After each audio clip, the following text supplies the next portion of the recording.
Hi guys, कैसे हो आप सभी लोग। आप सब ठीक हो। राम जी आप सबको ठीक रखे। हिना मेहंदी ड्रेस में आपका स्वागत है। आज बहुत अच्छी प्यारी मैंने मेहंदी डिज़ाइन बनाई है। आप देख सकते हैं, बहुत सुंदर, बहुत अच्छी, बहुत प्यारी।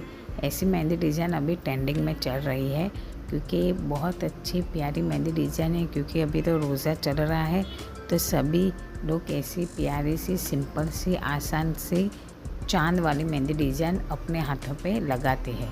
तो मैंने सोचा कि मैं भी ऐसी कुछ अलग तरह की डिज़ाइन ट्राई करती हूँ क्योंकि ऐसी मेहंदी डिज़ाइन में आगे की जो फिंगर होती है वो फुल मेहंदी से फिल कर देते हैं, लेकिन मैंने ऐसा नहीं किया गाइस।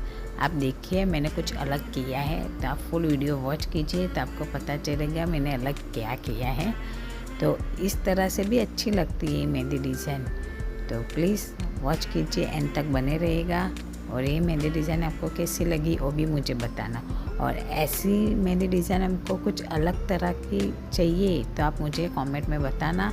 ऐसी मेहंदी डिज़ाइन में अलग तरह से भी बनाओगी तो लाइक कीजिए, शेयर कीजिए, सब्सक्राइब भी कर देना और एंड तक बने रहिए। हिना मेहंदी ड्रीम्स को विजिट भी करते रहिए। बाय।